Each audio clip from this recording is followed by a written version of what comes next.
Welcome to Case Studies. This has been a long time coming. I don't know if there's a person that I'm more excited to jam and just tell stories. And so I want to do a quick intro to Dave Hunter. The first time that we met, I was in crisis mode in my career. It was 2006. My company that I worked for had just gone out of business, had gone bankrupt, had like a, really bad experience with my boss. He stole a bunch of money from me, and as like a 24-year-old, it was kind of in crisis, but it was also exciting because we had left that opportunity and had started working at Apex with Todd Peterson, and you had owned the building that they were renting at the time with Todd.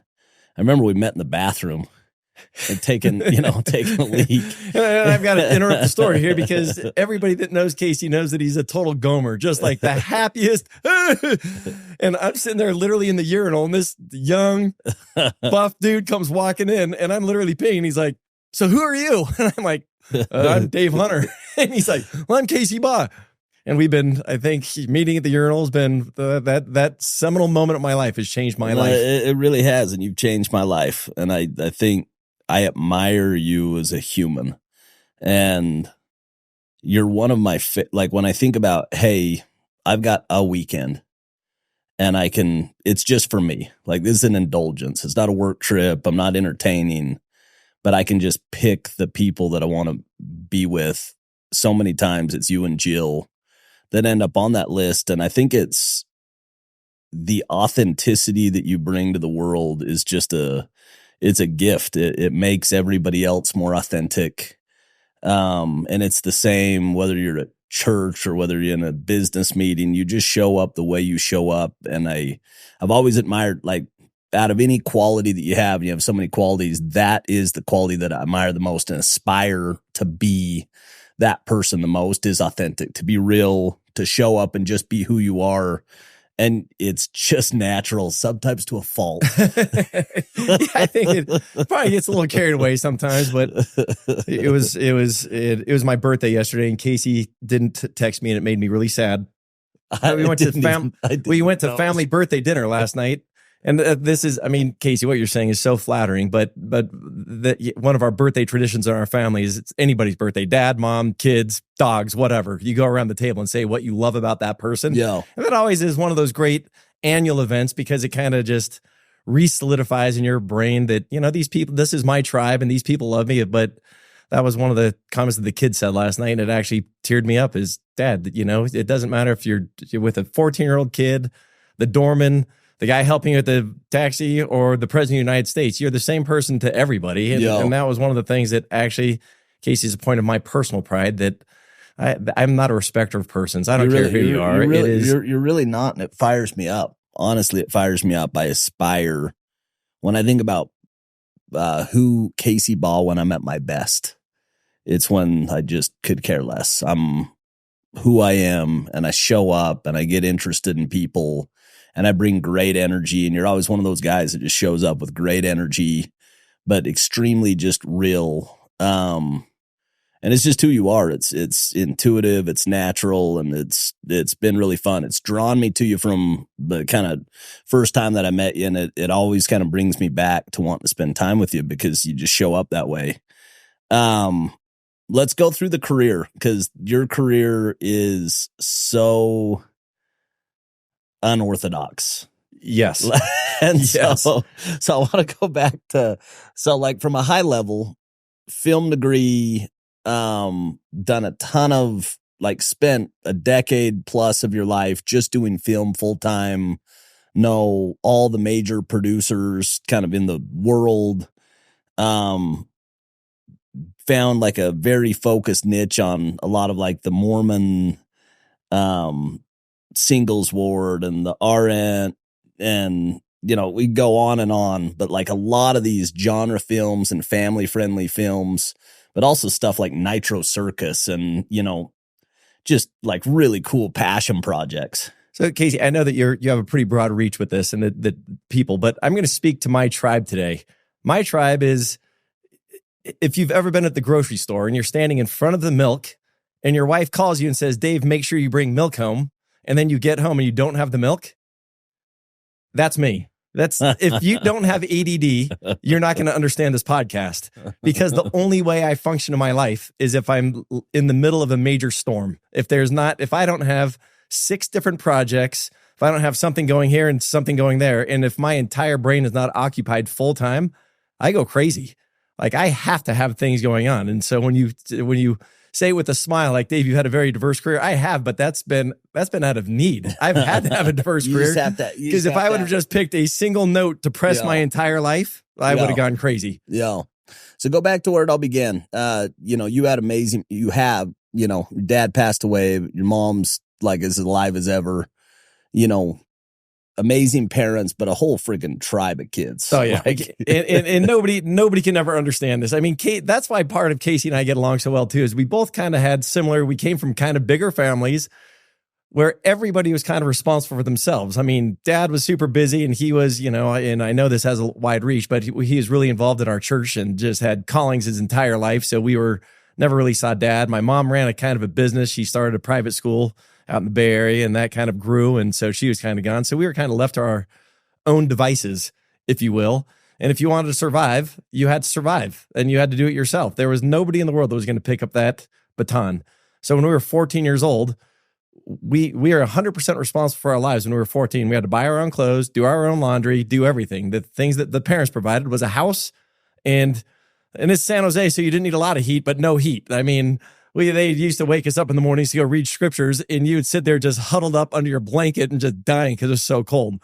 But we grew up with absolutely nothing. And that's, I think, what created who I am today. I mean, by the time I was 14, I had a full-time job. I had a paper route. And in San Jose, that was, you would buy the papers from the San Jose Mercury, and then you ran your own business. They didn't care if you collected. They don't care if you didn't collect. They each delivered the papers, and you'd go out and deliver them. And from that very early age, I learned that customer service was a hugely important thing. If I got the paper to the guy's front porch by 6 a.m. every day and it was on his porch, the paper was $8 a month. And we were in this area where everybody just give you $20. And if it was good service, you get $20. So I always made sure I was good service. And so starting in high school, I was always the richest kid that you ever knew, because I always had just this roll of cash in my pocket, because it was a cash business. And, I had 100 papers. So every month I was collecting $2,000. Wow. As a 14-year-old. Yeah, as a 14-year-old. And then, every summer I had just paper routes. And then we had lawn mowing business and just all the typical teenage stuff. But all the years of high school, I had to wake up at 4:30 every single morning, my entire high school career, so I could get the papers out. Then you had to go to early morning seminary. And those of you that are Mormon know what that is in California. And seminary started at 6, and then high school started at 7:30. And that went on for 4 years. So talk about kind of that entrepreneurial bug, because all of your siblings grew up, in the same environment, but they're all very different. You know what I mean? And there was something about you that just intuitively, you were coin operated. You were very driven to go get ahead, to go have the resources to kind of do the things you wanted to do. And again, Casey, I don't know what your second generation is going to look like, your kids, or what my kids are going to look like. But I know I can say this pretty confidently. You and I are the product of where we came from, I assume, because we didn't have a ton. And if you wanted something, you had to go get it. Yeah. Is that a fair statement? Yeah, for sure. So in my household, and I remember I was a child. I was born in 1970, so I was a child of the 80s, and that's when Michael Jordan came on the scene. And he came out with his Jordan 1s, the red, white, and black shoe. That was the original Jordan. And I think they were $60 or $70. And that was in probably 84, 85, 86, in that range, when that was like, you couldn't believe that people would spend $60 on a pair of tennis shoes. Yeah. When you'd go to Mervyn's and your parents would get you the Kangaroos for $9.99. And that's, we wore the Kangaroos and the Vans. That was our family. But I wanted those Jordans so bad. And I can remember it was like, okay, what am I going to do? What's my plan? How am I going to save the money? Where am I going to get them? And it was like a full thought out plan. So, growing up in a circumstance where you had to get your stuff, I think that's formed who I am. Yeah. So like jumping forward though, like go into for me, I don't know what it is, but I'm like a student of success. Like when I see people that have attributes or a life or outcomes that are admirable, like I'm always just so curious. I'm just like, man, like what did they do to get that? And that's always been something I've been so intrigued with you and Jill, because you have grown up pretty affluent, most of the, there's ups and downs in the career, but you've always done well. But your kids are all extremely scrappy, extremely driven, resourceful, and so whatever you guys have done, it's a kind of recreated that kind of, you've got to go figure it out by yourself and fostered that. And it's been fun to see these kids kind of grow into their own people. And again, being products of our environment, Casey, we grew up with, and I assume this is the same story, but my dad never once in his entire life talked to me about money. Not a single time. I mean, that just wasn't you didn't sit down. It wasn't in the cards. It wasn't in the cards. Dad didn't say, oh, we just did this, and this is why we have this. And this is, I mean, that was never. So when you were learning about business, money, and anything, that was just pass or fail. You just went and tried it yourself. And that was how it went. So and with our kids, and Casey, I mean, and a lot of people on this won't know who my kids are, but we let them fail miserably. We threw them out in the world, and even like motorcycle riding, because we're a big outdoor motorcycle family. You'd see your kid crash, and if you just saw them fall over and they started crying, you would just ignore them. Like, you're not hurt. Get up. If they went over the handlebars and the bone was sticking out, you showed a little empathy. But it was you always let the kids put the bike up themselves, dust themselves on, and keep going. Yeah, but you've always kind of been the opposite of a helicopter parent.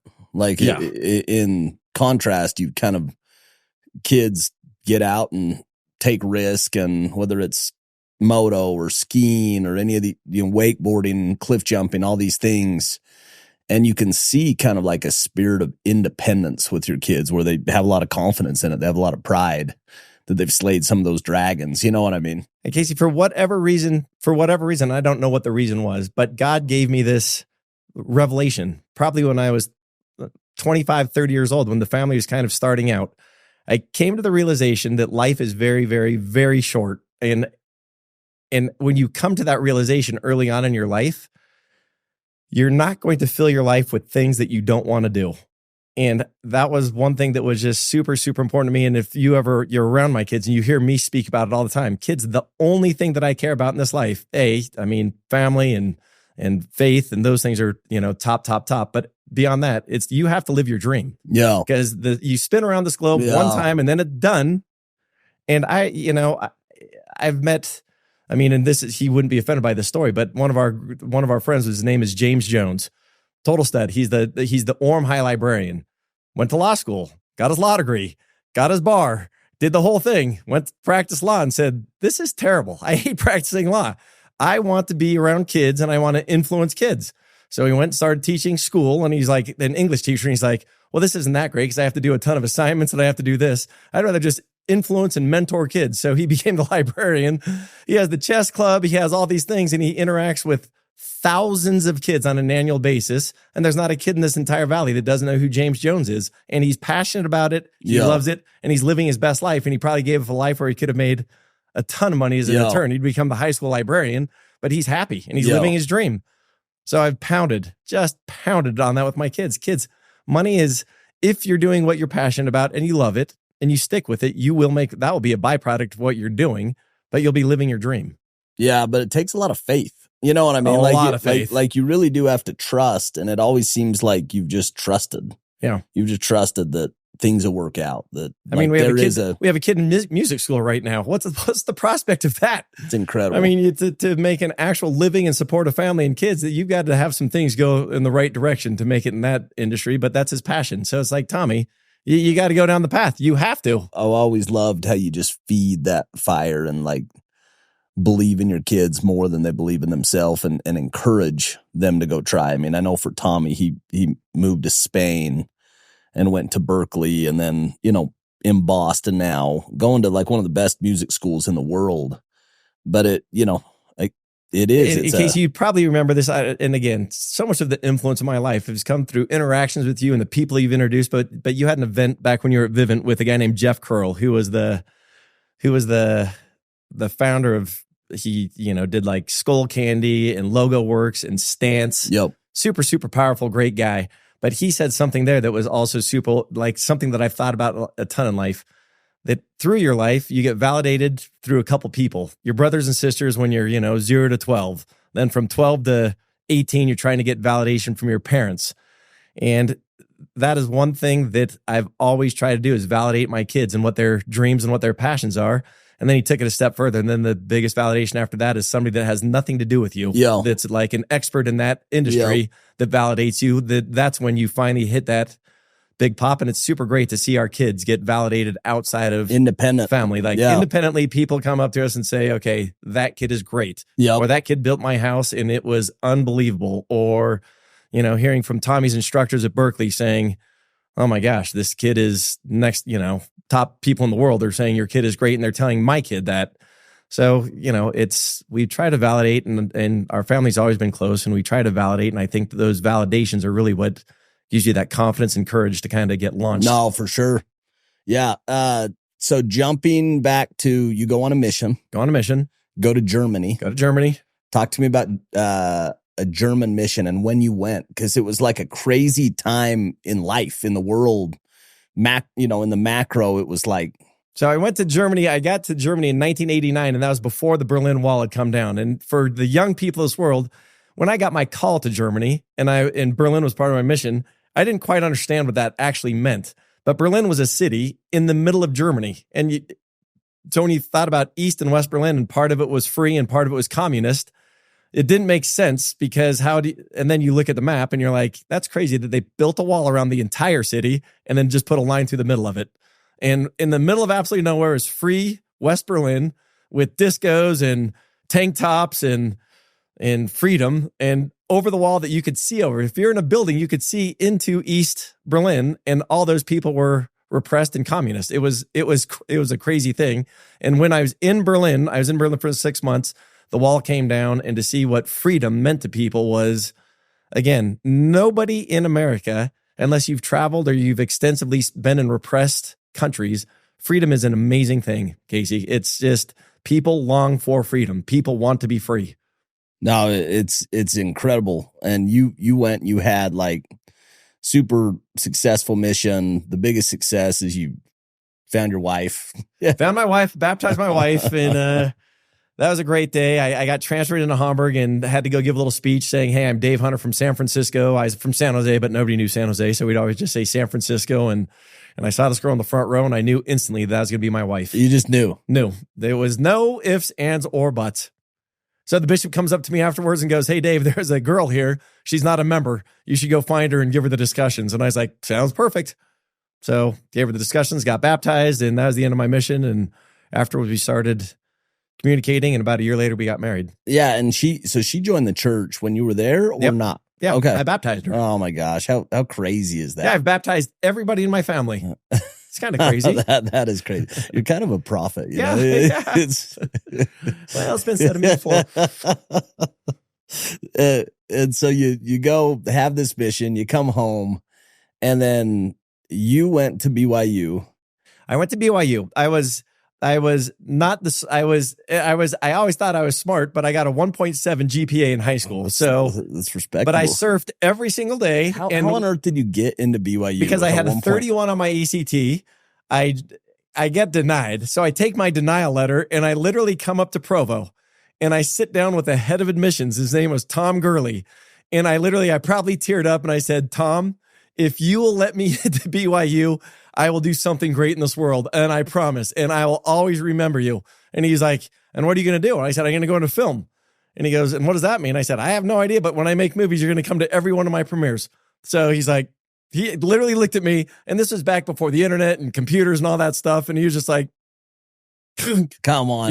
So he had to say. No. So again, Casey, you'll never know in this life what you're capable of unless you ask. Yeah. I mean, the worst thing that could have happened, I was already rejected. I wasn't in BYU. The worst thing that could have happened is she could have said, you're not getting into BYU. And I'd been in the exact same position, but it's a great life lesson. I literally walked into the office and head of admissions and said, dude, you're letting me in. You shot your shot. Yep. Let me in. And long story, long, short, whatever. I eventually got kicked out of BYU for some nefarious things. A little too much fun, maybe. Had to go to do my penance at UVU for a year. Then they got me back into BYU and finished out. So let's talk about why you got kicked out. It was, there's this old prank back in the day. You could penny people into it. You could put your back on the wall and push as hard as you could on the door and just slide some pennies up in the door. And it put so much pressure on the latch, you couldn't get out. So if you were in the room and you pennied somebody in, they were stuck in there. So it was like 3 a.m. and everybody was asleep. And we put a bunch of bottle rockets under the door, lit them all off, landed on these guys' sheets, and it caught them on fire. Oh my gosh. And nobody in the world could have caught us because it's 3 a.m, but we were just we were the usual suspects. So we got called in and eventually somebody broke. It wasn't me. And that was the end of that. So you got booted. So we took all of our stuff and went in the Deseret Towers field. We lived on the Deseret Towers field for about 4 days. And then the police came and said we couldn't camp on the field. So went to my sister's house and waited out the rest of the term and went home. So you really were born in a generation, and you got pretty lucky because I think you'd get canceled in 2024. I don't think that you'd get let back. Oh, yeah. No, it was the things you did back then with the internet and everything and digital and stuff. It would have been a disaster, Casey. You were in real estate early. So right when I got married, I was living in a Volkswagen bus. And this is a true story. We lived in a bus by the river in the Raintree apartment complex for 30 days while I was looking for a job. My wife was showering in my mission companion's apartment. And Jill was just down. Just down. Like, this is an adventure. She's an only child, left Germany, and here we go. Here we're starting life. And eventually my buddy, one of my best friends, boyfriend Mike, goes, Dave, she can't shower in our apartment anymore. Like, my roommates are freaking out that we're going to get kicked out of BYU. Like, we have this girl coming in and showering in our apartment every day. No more. So we had to get serious about finding a job, and I became a framer in Utah. And that was one of the worst experiences of my life. I'd framed a little bit in California, but snow and winters and cold. And my dad sat me down one day and said, Dave, I've never met a rich framer in my life. You might want to rethink what you're doing. And I thought, okay, that's some good advice. So let's go, Dad. I saved up all my pennies, bought a lot in Payson, Utah, and I was from California. I didn't know in 1988 or 1992 that Payson, Utah was outer darkness. I had no idea. I was like, that's a lot for $15,000. So I bought it and built a house, and lo and behold, the thing sells. And I remember I made like $30,000 or $40,000 as a, this is in 1992. And back then I was like, that was a great job in Utah was $8 an hour. And if you're framing, I think we're getting $8 or $9 an hour. And that was a great job. So to make 30, 40 grand in one shot, like a year, didn't change my lifestyle at all. Plowed it all into more real estate right south of BYU's campus.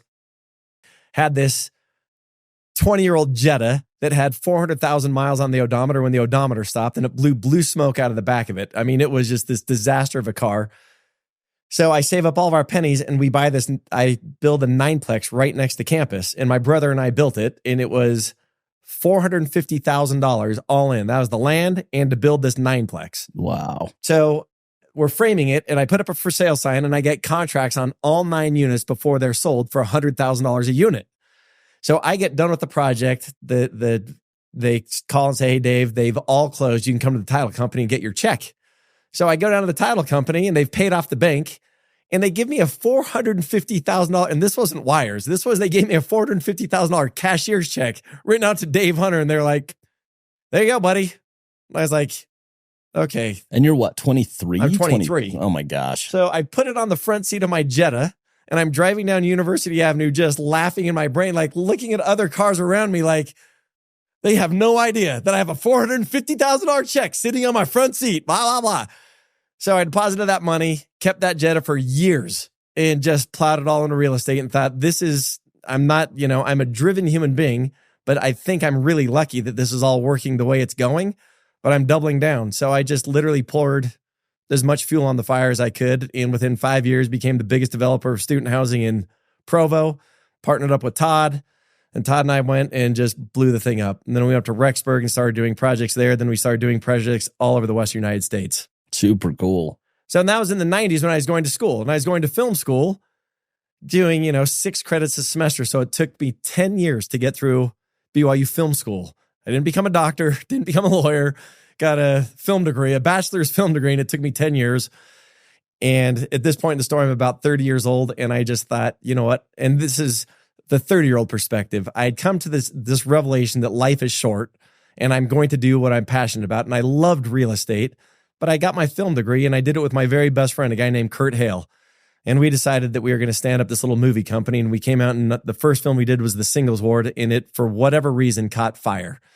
And we were the first guys to do a Mormon comedy, and it absolutely blew up, and we kind of trailblazed this entire genre of film. And that was like a pivotal moment for you because you kind of chose, hey, I'm going to go follow my heart. I'm going to go follow my passion versus a real estate career that was absolutely smashing. You know, and Todd doesn't say this jokingly. He says it very seriously. He always, big groups of people, always say, Dave Hunter would have been the richest guy in the state of Utah without a second if he would have just focused on his real estate career and not done 20 other things. You go into the film, and you guys had just like a really fun run. It was the funnest thing that we'd ever done. We just had a great time. And one of the things is I built a bunch of recording studios, and we'd record bands, and we did all the sacred church hymns into rock and roll and rap, and sold millions and millions of these albums. And and I was doing it with my best friend, and we would, I still kept my foot in real estate, and we were still investing things in real estate and doing that. But my buddy and I, Kurt, we were running around making movies and just having the time of our lives. Talk to me about the hard times. Because there was a run there where it was like all lights were green for the most part. Felt like the cards kept falling in your favor. And then I think anybody that was in real estate in 2006, 7, 8, 9, you had to buckle up and just get through it. And some people didn't get through it. So, Casey, one of the biggest points of pride in my life, and I for sure am going to falter and I'm going to do bad and I'm all those other things. But we never, ever, ever have had a workout with a bank, ever. Never had a phone call with a bank about why this is happening or why that's happening. Never. We just never did, because our business plan is all of our underlying asset would always be paid for in cash. If it was land, it would be paid for in cash. That we'd only take very limited short windows of risk in anything that we do. And that would be through construction and stabilization. And once that's done, you get a non-recourse loan, and then you're out of risk again. Yeah. So we were very contained in how we looked at risk. And people always think, oh, Dave, you're crazy and you race and you do all these things. I'm the most fiscally conservative human being you will ever meet. When we go to Vegas, I don't like to gamble. Losing $500 to me is like, dude, I could have got a pair of shoes, and winning $5,000 doesn't do anything for. I'm like, whatever, won $5 grand, who cares? But losing $500 lights me up. So people always think you're a huge risk taker. I'm a very calculated human being when it comes to that stuff. And I don't think people always see that on the exterior of who I am, because I'm happy and I'm smiley. But when we get into that stuff, we're always very conservative. So through the downturn, we didn't really, things got really tight. And personally, because we weren't doing projects, and that's how I made a living. So that's where the squeeze came, was just income wasn't coming in. Yeah. We weren't in risk of losing anything. But then, Casey, it's always been a huge point of pride with me too. I'd borrow money from friends. I'd borrow money from Casey. I'd borrow money from Rick Slade. And if a payment was ever coming up and it was going to be tight, I would sell stuff. There was never going to be a moment in my life where somebody's going to call me and say, hey, Dave, you owe me money. It just was never going to happen. Yeah. Casey, there's probably somebody out in the world that could say something bad about me, but I think pretty much everybody that I've ever borrowed money from and said, this is how I'm going to pay you back, it's always kind of gone accordingly, and I'll chop off limbs to make that happen. Yeah. So the rough times, you say, Dave, talk about the rough times. The rough times for me in my life really have been doing right by people that turn around and do wrong by you. And I always hold them to my standard. Yeah. And I've got to kind of, in my brain, figure out that everybody's standard is not my standard. Just getting your heart broken. It's getting your heart completely broken. By people that you trust. By people you trust and people you love. Because a lot of the business I've done in my life has only been with people that I trust and love. Yeah. So when it goes the different direction, it's the biggest heartbreak in my life. Yeah. Because I take things so personally, because I love people so much and I trust people so much. And Casey, you and I have done 500 deals together, and most of our deals, and I know this is being filmed, this is the contract. High five, let's go, Casey. Yep. And it always goes. And it's probably the worst thing you could do in business. You should probably have things buttoned down and written up and things, but you and I have handshaked and high-fived on more deals than two dudes. And if it's not always completely down a perfectly correct line, you and I have a discussion and we're straightened out again. talk to me about Jill and how she's factored in the whole mix. So one of the things that I think about is there's people that have marriages. Like when I think about me and Chels, we've been so blessed to have friends that are 10 to 15 years older than us that have just been through stages of life that we're coming into. But I've always admired the marriage that you and Jill have. You guys just have a ton of passion, ton of love for each other, super respectful, spend a lot of time together, like being together. Talk to me about because 7 kids, ups, downs, financial booms and busts. How does Jill factor in the mix?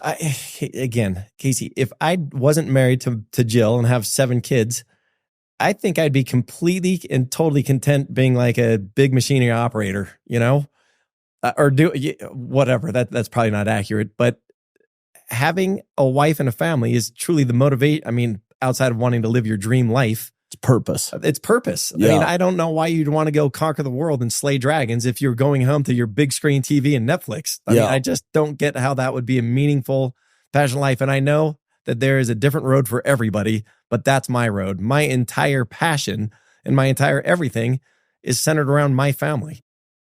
And with Jill, I mean, a perfect example. And I love you and I have said this term 1,000 times, slaying dragons. I don't know if there's a man that can achieve what, and I don't want to sound braggadocious, but we've achieved, Casey. There's things that we've achieved that have given us a great life and great. You can't achieve unless you have a woman when you're walking out the door saying, "Go kill the dragons." And if killing dragons means you got to leave the house at 5 a.m. and come home at midnight, I'm here. Go kill the dragons. Go do what's going to make you and provide us this life that we want. And it was 100% support from day one until 32 years later. She's just always been into you. Like she's always just loved Dave. And I can't put this on film, but I'm going to because she can use this against me in therapy or something. But every single problem we've had in our entire marriage has been me. There has not been a single time with a kind, soft heart and asking for forgiveness that Jill didn't just grant it immediately. That it was, sweetie, I screwed up and that was stupid and I'm sorry. Done. And in a marriage, if you belabor the things that are the problems, that's where things fall apart. You have to let things roll off your back. Yeah. And again, this isn't hyperbole. Every single issue in our marriage has been me. You can't, if you know Jill, there's not a kinder, more loving, more supportive human being. And if she can accommodate whatever I'm trying to do, she's all in. Yeah. And when it's time to forgiveness and time to move on, all in. Yeah, and you can see that with your kids where none of your kids are, that is going to sound bad. None of your kids are like you. No. Like you don't have, Sam is like me.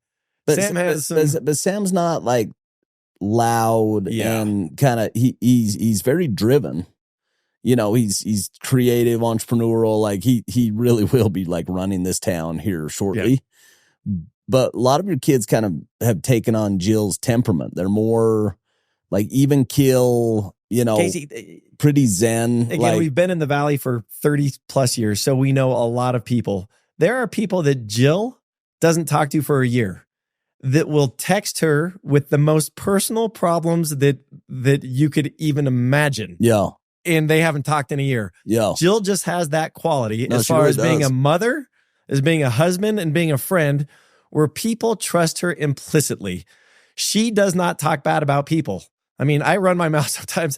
I never run my mouth to dump on people. We always make fun of people.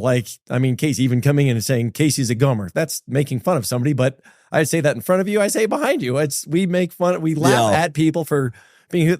Jill doesn't. Jill doesn't laugh at people. She doesn't laugh at people. She looks at me and goes, "The kid just fell down and scraped his knee. Why are you laughing?" Well, because, sweetie, I've scraped my knee 10,000 times and I know how funny that is. She doesn't get that stuff, but she has the trust of people that. No, she really does. And she doesn't talk. She doesn't relay. She's very confidential. When we go through, hard times, when Jill goes through hard times, it's, I know Jill's like one of her first calls, you know what I mean? Yeah. And it's because of that.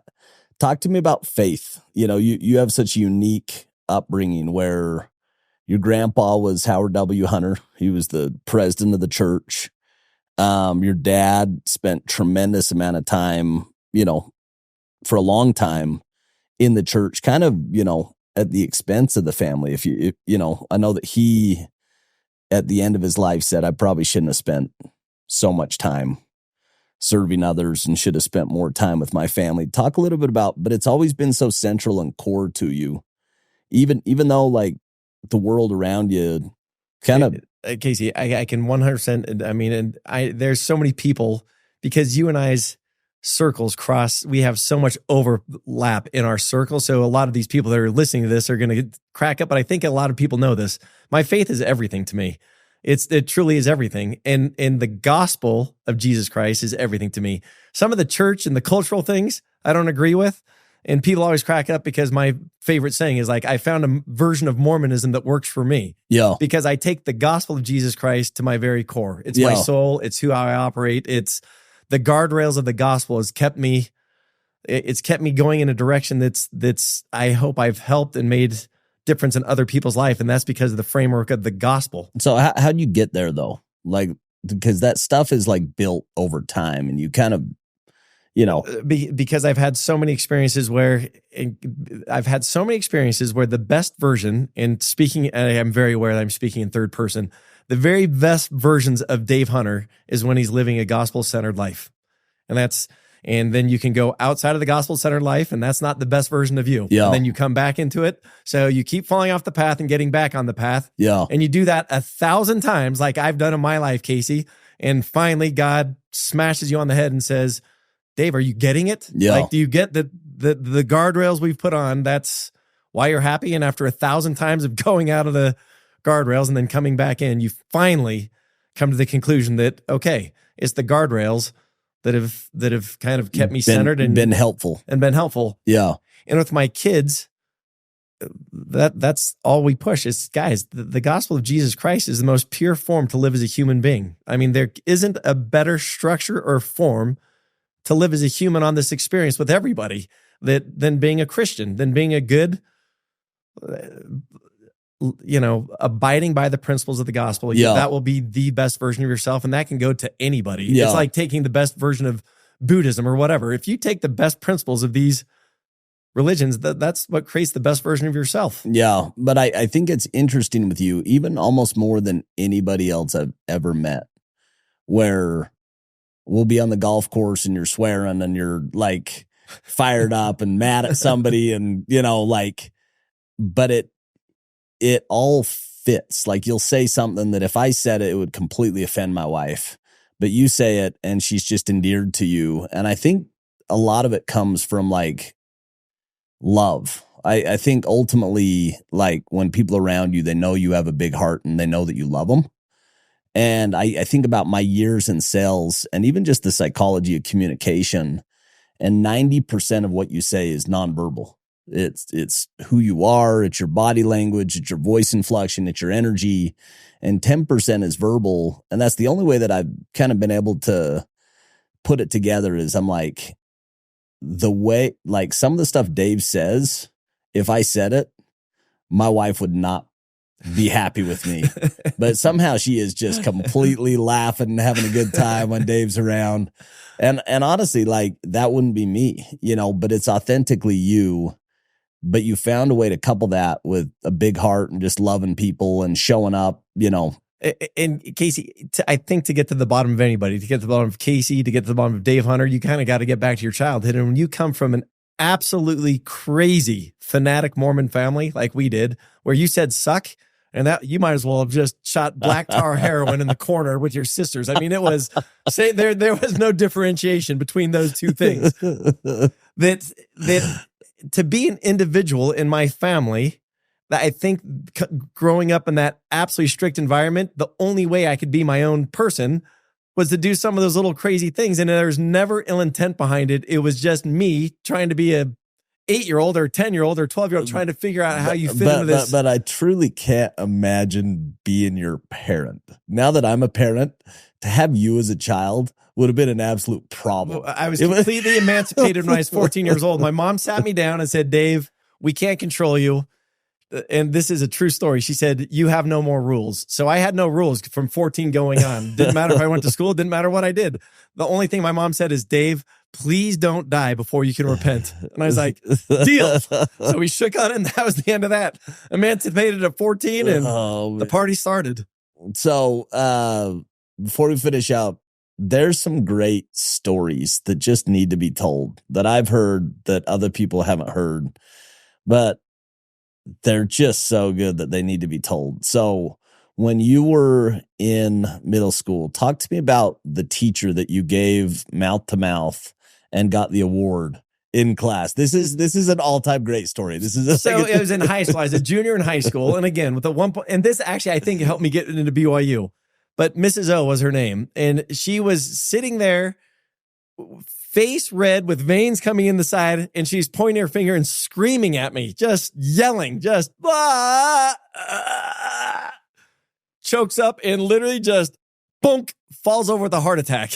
And I was the Eagle Scout, Boy Scout, I had literally that year just got my life-saving merit badge. So I look around the class and everybody's just sitting there, and I was like, I'm sure she's probably passed since then. So if anybody hears this, but she was this chain smoking, coffee drinking, bigger teacher.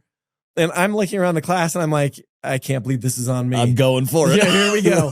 So I get up and I literally put my hands in the middle of her sternum and boom, boom, boom. And then it was just with every kid I've known in high school, nose, pull her mouth open, and chest, chest, chest, chest, chest, chest, chest. And then the best part of the story is she comes back and she throws up in my mouth. Oh my gosh. Like, and she throws up, goes in my mouth, and I am literally like so embarrassed. And you're a junior in high school and you're just this dorky kid. And she comes back and, minutes later, the fire department shows up and they whisk me out of the classroom, and I become the Santa Clara Youth Hall of Fame. I got to go throw the first pitch out at an A's game. I was the kid in the Bay Area for a couple of weeks. But what's the best part of this story is you did something to piss her off bad enough that she's screaming at you when she has the heart attack. Yeah. It would have been and I was failing the class, and everybody's like, "Oh, for sure you're going to get an A." She gave me a C, which I thought that's stone cold. That's stone cold. That is unacceptable on her end. And Casey, I can't believe that out of all the crazy stories I've had in my life about Baja experiences and racing and all, that's one that you pulled out. That's amazing. So I want to finish with a couple more stories. So talk to me about Baja, because Baja's become just an epic part of your life. When you talk about living your dreams, you guys have gone down to Baja a couple times a year for the last coming up on 15 years now. Talk to me about, like, one, why you did it, and two, how that's just become like a special part of your life. So the story is, at some point in my life, and this was, we've been 15 years, so 2010 we'll call it, I owed Todd Peterson $50,000 for something. So I go to Todd and I go, "Todd, instead of me paying you back 50 grand, let's build some razors and let's go race them in the Baja." And everybody here knows Todd, and Todd's always down for, Todd was like, "Let's do it." So we built these razors, and if you ever come over to the Sandlot offices or the man cave over here, you'll see the original razor that Todd and I built hanging in our lobby. So we build that thing and we go down there, and this is a Todd experience, but we go up there and we're racing, and Todd's car breaks down at the highest point of the entire mountain of the entire Baja. And it takes us a couple days to get Todd out of the top of this mountain. And we come down, and he'd slept in cactus, and he's allergic to cactus, and he'd thrown up all over himself, and he'd peed his pants. So he comes out of the mountain, and he's in the truck full of pee, full of throw up all over himself. It completely swollen up. His head was as big as a basketball because he had cactus things stuck in his face. And Todd comes up to the fire. That was the greatest day of my entire life. And that story explains everything. It's the dirtiest, grossest, face down in the dirt experience, but it changes your life. There's nothing more free than being down the Baja. So we get the bug, we start building teams, we start bringing our kids to all these things, and now it's just part of the DNA of who our family is. Yeah. And because of that experience in doing this, there's a brand of motorcycles called Sherco, and they just tapped me to be the head of Sherco Racing worldwide. So now not just is this a super cool thing, but now I'm the head of a team that could go out and win the overall at the Baja. And that for me is just, I couldn't imagine living that dream that Dave Hunter, this kid from San Jose that grew up loving motorcycles, is now the head of a factory team with the goal to go win the Baja. And I got to sign the athletes. I got to do all this. I mean, we got to go run. We got to do all the pre-runs. We get, they send us truckloads of motorcycles and to actually go out and figure out a way to compete with the Hondas and the Red Bulls and the monsters of the world, that we get to be that competitive group. It fires me up. So I remember I was working at Vivint at the time, and this is when Todd was, full-time running the trophy truck circuit and just kind of going at it. And it was one of those things where you talk about chasing your dreams, and I never even thought about it, never even dreamed about it, but I saw it and I was like, man, that'd be like a unique life experience. And so I remember I hit you up and I said, hey, what would it take for me to like come run this thing with you? Because I know it's a team. Yeah. And I know where this is going. I can't even remember what you told me, but it was like 15 grand or 20 grand, which is probably a great deal. I mean, those things are a labor of love. You just take money out back and just burn it. Like there's no, and with the caveat, like Casey, if the car doesn't get to you, you just smoke 20 grand. Yeah. It really was one of those where it was like, hey, you can pay 20 grand. You're the fourth leg out of 5. And we've never made it to the fourth leg. And so because I'm a way better storyteller than Casey, I'll take it over from here. Yeah, let's go. So we get Casey convinced to come do this thing, and we've tried 5 years in a row, and to go do this race, it's hundreds of thousands of dollars to do this race with support and all these people. So 5 years in a row, we're into this thing over $1 million, and we've never finished the race. So we get Casey to come do the race, and Casey and I go out into the West Desert of Utah to go let him drive the car. And we go 10 miles down a road, and it's in the middle of the night, and my son is coming off his mission that night. We go 10 miles down a one-way road and run out of gas. And Casey has no idea what's going on. Casey's like, the car's out of gas. And I'm like, oh man. And we're 10 miles away from where our truck was. And it's pitch black already, and it's freezing cold. And I say, Casey, you stay in the car, and I'm going to run as fast as I can. I've never run a day in my life. I run 10 miles all the way back to the truck because I'm like, if I miss my kid coming home from his mission, I spent 5 minutes telling how much Jill is so cool. That would have probably been like a marriage ender, I think, if I would have missed that event. So I run, come back all night long. We've lost Casey. We can't find him anymore. We got a call that Nate's flight's been delayed till 3 a.m, and it's only like 10 o'clock at night now. So I'm like, oh, we have time. Finally find Casey, get him back to the thing. He heads to the Baja. We go to the airport, pick up Nate, and I say, Nate, do you want to ride in the Baja in 2 days? And he's like, of course. So me and Nate and Casey take off to the Baja. We're going to finally finish the Baja for the first time, and we're in this really expensive, really fast race car. The car gets to Casey. Casey takes the car, and in his section that should have taken him probably 6 hours, he does it in like 4 hours. And he comes into the pit, and we're like, Casey, that was insane. You went fast. And he's like, guys, I was going like 130 miles an hour on the highways. And we all stop and we're like, Casey, the speed limit's 60 miles an hour. You can't go 130. And he's like, oh, well, he's like, I was passing everybody like they were standing still. And we were like, Casey. So with my kid in the passenger seat, we finished the Baja that year. And I'm crying because it's this 5 years of trying the stupid race to finally finish it was the greatest achievement of my life, with my son sitting passenger with me. No gears. The car is completely smoked. Finished. They give us our medals. And the next day they call back and they say, hey, Mr. Hunter. Yeah. We want you to know you're the most penalized team in the history of the Baja 1000, which has been going on for 50 years. We had 13 and a half hours of penalties because Casey went 130 miles.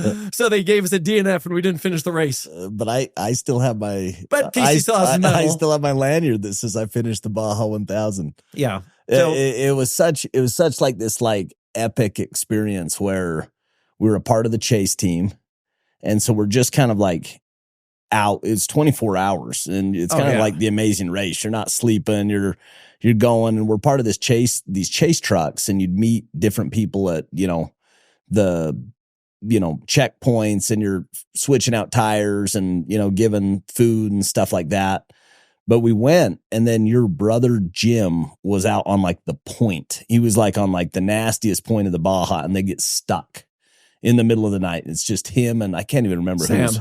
Yeah, Sam. Yeah, and they're out there like trying to figure it out by themselves in the middle of the night, and end up digging out the truck and get out. And so they got to me with like 10 minutes before the thing shut off. Like they're already closing down pits and right behind Casey. Yeah, so we'd been going, I mean, for a long time. And I remember right when I got in the truck, third gear went out. And so I'm like, we got first and we got fourth. Third. And by the end, third went out too. And so it was like first to fourth. We had first, fourth, and reverse when we got done with the race. But we were, I remember I was running that Baja, and there was points where you'd get out on this beach.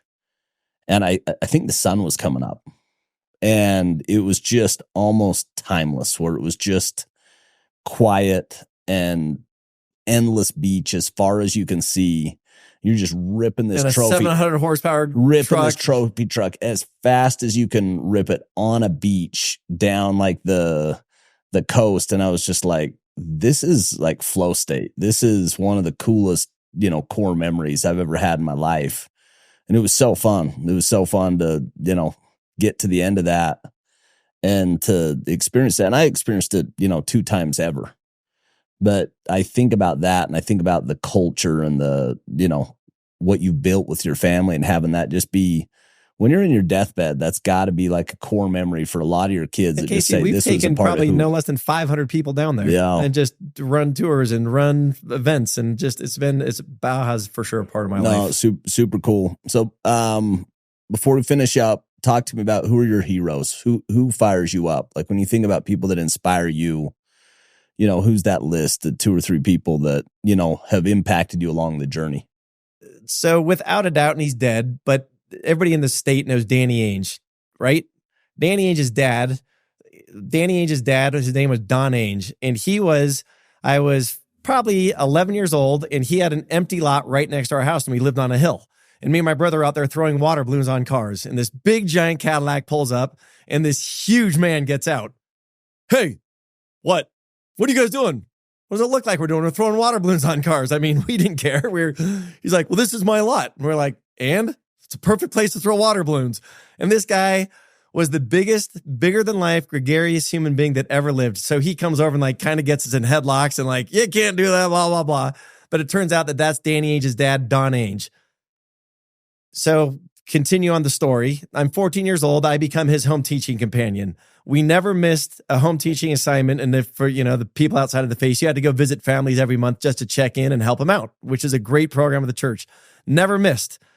And on Sundays, me coming from this hyper fanatic Mormon family, we'd go to Baskin and Robbins every Sunday to get ice cream. And that also was, you might as well have just murdered someone. It didn't matter. I mean, that was, you're breaking this up, blah, blah.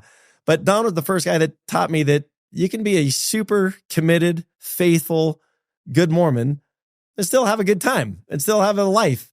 And in high school, we had a big party at our house. And these are stories that I probably don't want my kids to hear, but it was a big giant rager. And we lived up on a hill, and all the kids were throwing beer bottles down Don's driveway. And it went all night. And they're hucking them from our driveway to his driveway. And my parents were out of town, and Don called me, Dave, what? Hey, the party's got to stop. Okay, Don. Don, are you going to tell my parents? No, we're not going to tell your parents, but you're going to come over tomorrow and we're going to have a little talk. So I go over the next day, and Don, just, better than dad, sat me down because he wasn't my dad. It was a person that I respected. And there was this outside of my family guy kind of said, Dave, these aren't, this course you're on, you need it corrected. Yeah.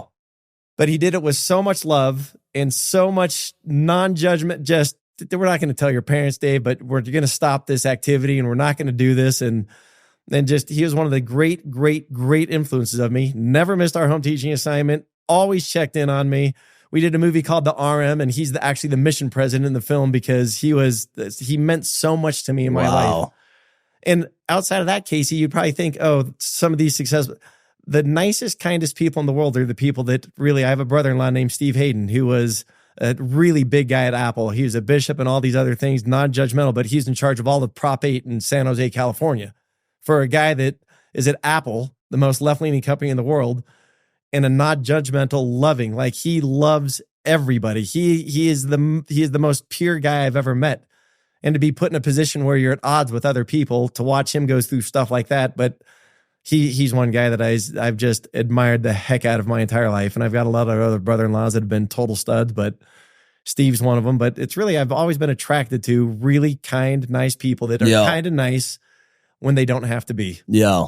And, kind of nice when nobody's watching. And those have always been the people that have been my biggest influences. Yeah. Well, Dave, thanks for coming out. It's been so fun. You're one of my best friends. I really appreciate it. I love this. I loved you. I know that your podcast, a lot of your podcast, and we're wrapping it up, is the other big blessing in my life is I had the revelation of what life was about when I was young. Like, we have a very short time on the earth. And the other revelation I've had in my life is the why of life. Like, you talk to a lot of successful people. Getting to the why as fast as you can in this life is maybe the most important thing. You want to go start a great business? Why? Yeah. You want to have a ton of money? Why? You have to get to the why in your life as fast as you can, because if you get to the why in your life, it will dictate the rest of your life. And why do I want a ton of money? Well, I want to go build this legacy thing for my family. I want to do this. Well, once that's accomplished, then what? Yeah. And getting to the why in my life has been something that I've been super appreciative that I was able to get there and figure out what my why was. And it gives you a ton of clarity. So that's probably my 2 cents in this life. No, I think that's the reason I'm passionate about this podcast is that there's all of us have things we do well and other things we're trying to improve, but there's somebody that's doing it really well, and it's finding the people who do it the best, not do it average, not even do it good, but find people that get world-class results and just try to dig in and say, what do you do and why do you do it? And what are your habits and rituals and what are the things that create that? And then try to copy it and emulate it and say, if I'm really committed to progressing while I'm on this earth, if I really want to get better, this principle of excellence or Kaizen, of just continuous, not never ending improvement, you have to study people that are world class. And then you got to be humble enough to just say, man, I like that better than what I was taught growing up, or I like that better than the habits that I have in my life. And I'm going to go learn them. And you just embody so many of those things that for me, I try to emulate. And Casey, I might not ever be a world-class, CEO of some $100 trillion company. That might not be the case, but I truly think that I've been world-class at the things that I've tried to curate in my life. The things that I've put I want to be world-class, I've actually intentionally done that. You have so many of those things, like hobbies and stuff that you're great at, but the stuff that I admire is the authenticity. Just you show up in a way that is led with a big heart, but also you are no respecter of persons. And the people in my life that embody that, I'm drawn to them, because they're not brown nosing, they're not kissing butt, they're not one way around a certain group and a different way around a different group. They just are who they are. And I'm like, that's what I want to be. I want to be known for somebody who shows up like that. I'm the same person in every. I say the exact same thing about you. I mean, you and I are different, where I'm just loud and sometimes crass and all those things, but you're always authentic in every situation we're ever in. You are always just Casey Baugh. I don't think there's not two versions of Casey Baugh. Yeah. Casey Baugh there's one version of him and it's just Casey. That to me is the ultimate compliment. Yeah. Because if you don't want to have to remember your story. You know what I mean? You don't want to have to be like, oh, what did I say that time? If you can just tell the truth and show up, then you can kind of remember your story really easy because it's just what it is. You just, show up and try to live your life that way. So Casey, you've made my life better. You've made my family's life better. Our association is hopefully our collective lives are better. And I mean, Casey, it's the tribe as you get older and you have kids and grandkids and that your immediate family expands, your tribe gets a lot smaller. Yeah. And I'm more than proud, Casey, you've become kind of a brand in the Valley, and it's funny to hear people talk about you and blah, blah, but it's always made me proud that I have that that I have that intimate relationship with you, where I got to hear from all these other people, oh, Casey's this, Casey's that, people that don't have that intimate look at you. Yeah. I have that intimate look at you, and I can still resonate and say what they say. It is so fun when you talk about tribes. You know, I'm at that stage right now with my kids, and it's fun to see you know, my daughter's into film and into art and into movies and into stuff that I'm actually not that into.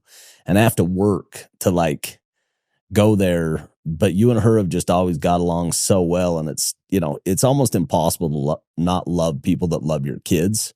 And so it's fun to see that circle of life. And for the people in this podcast that know who Callie is, Callie and I are peas in a pod. We have the same sense of humor. We have the same, I mean, it's kind of funny how similar we are. Yeah. Well, love you, brother. Thanks for coming on. Okay. Love you too, Case. Thanks.